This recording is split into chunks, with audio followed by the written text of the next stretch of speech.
정치가가 깡패가 되고 깡패가 용병대장이 되어 깡패 같은 정치가를 섬기던 시대였다.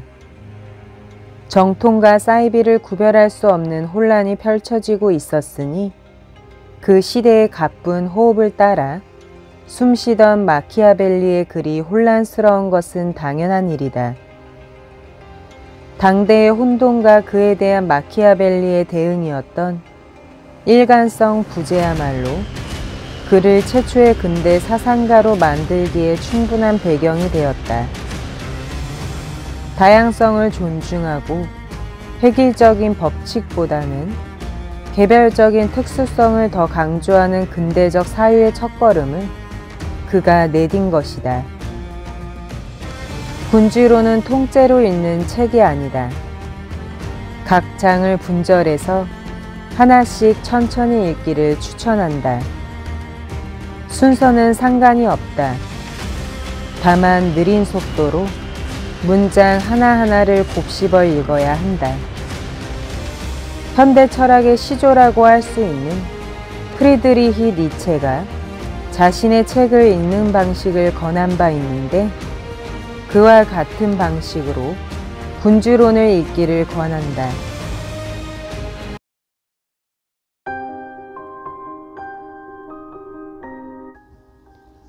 군주에 대한 상상이 아니라 실체적 진실에 대해 논하자면 모든 인간이 마찬가지이지만 특히 군주는 높은 곳에 있기 때문에 이런 자질들 덕에 주목받게 된다.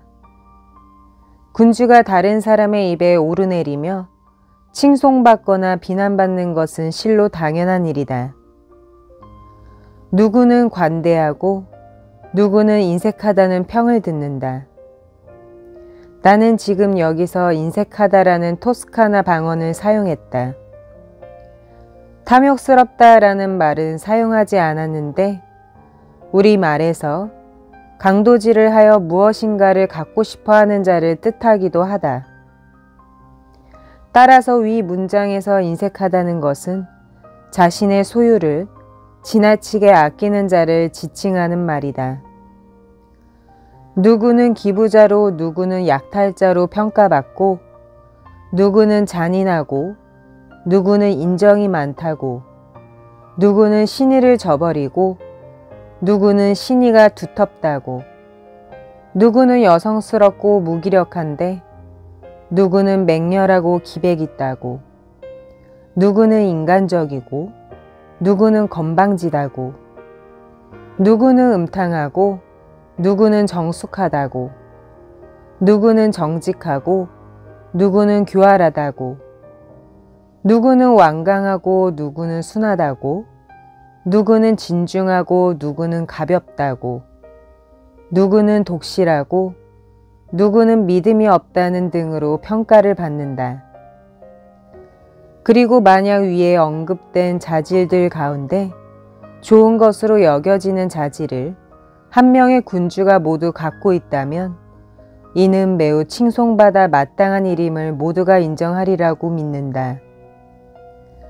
그러나 이를 쉽게 허락하지 않는 인간의 한계로 말미암아 이 모든 자질을 갖추거나 그 전부를 따르는 것은 불가능하다. 그래서 군주는 신중에 신중을 기하며 어떻게 하면 자신이 이러한 악덕을 가졌다는 악명을 얻지 않고 이를 피해갈 수 있는지 잘 파악해야 한다. 악명은 군주가 국가를 잃어버리게 되는 원인이 되기 때문이다. 그리고 가능하다면 국가를 빼앗지는 않을 만큼의 악명에 대해서도 대비해 두어야 한다. 만약 그럴 수 없다면 망설임 없이 그 일에 신경 쓰지 말아야 한다. 또한 악덕 없이는 국가를 살리기 어려운 상황에 직면했을 경우 악덕을 시행함에 따른 악명이 높아지는 것에 대해서는 절대 개의치 말아야 한다. 왜냐하면 곰곰이 따져보면 어떤 것은 덕으로 보이는데 이를 추구한 자는 패망하고 어떤 것은 악으로 보이는데 이를 추구한 자는 안정을 얻고 그에게 좋은 일이 일어나기 때문이다.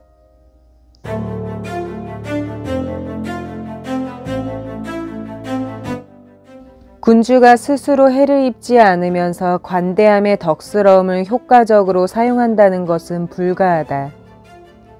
따라서 분별력 있는 사람은 인색한 사람이라고 평가받는 것을 개의치 말아야 한다. 인색한 사람이라고 평가받은 사람이 시간이 지나면 지날수록 더욱더 간대하다는 평가를 받게 될 것이기 때문이다. 인색하게 굴었기 때문에 그의 수입은 충분할 것이고 일반 시민들에게 부담을 지우지 않아도 그에게 대항하여 전쟁을 일으키는 자들로부터 자기 나라를 지키고 본인의 사업을 실행해 나갈 수 있기 때문이다. 이런 방식으로 그는 수탈하지 않는 자들에게 관대함을 사용하게 되는데 그들의 수는 무한하다. 그리고 그가 무엇인가 하사하지 않은 자들에게는 인색함을 사용하게 되는데 그들의 수는 매우 적다. 우리 시대에 이루어진 위대한 일 중에서 인색하다고 평가받는 인물이 행하지 않는 일을 우리는 본 적이 없다.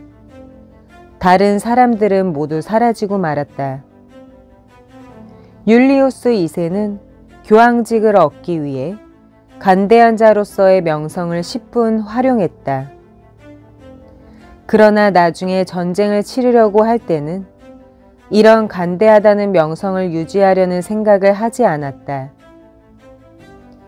현재 프랑스 왕은 많은 전쟁을 치르면서도 과도한 세금을 부과하지 않았는데 이는 전적으로 그가 오랜 기간 인색하게 굴며 여윳돈을 관리했기 때문이다.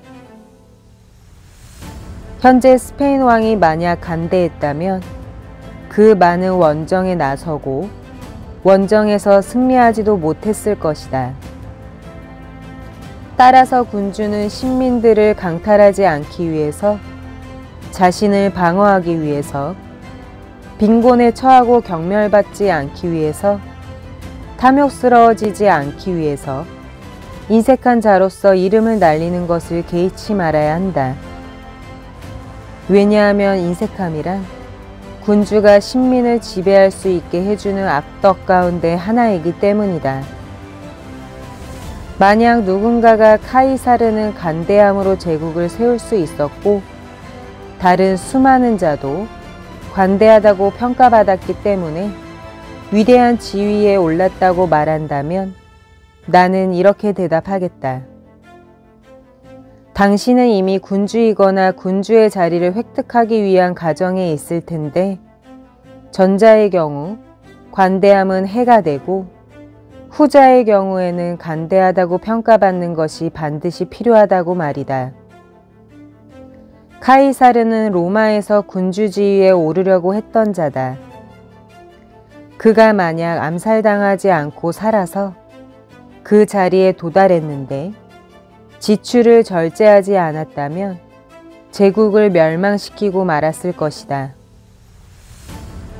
군주가 경계해야 하는 것 중에 경멸을 받거나 미움을 받는 것이 있는데 간대함은 당신에게 이 두 가지를 모두 초래한다. 그러므로 인색한 자로서의 명성을 유지하는 것이 더 지혜롭다. 인색하다는 악명은 얻게 된다고 해도 최소한 미움은 받지 않기 때문이다. 반면 간대한 자로서의 명성을 얻으려다가는 필시 탐욕을 부리는 사람이라는 악명을 얻게 되고 사람들에게 미움까지 받게 되기 때문이다.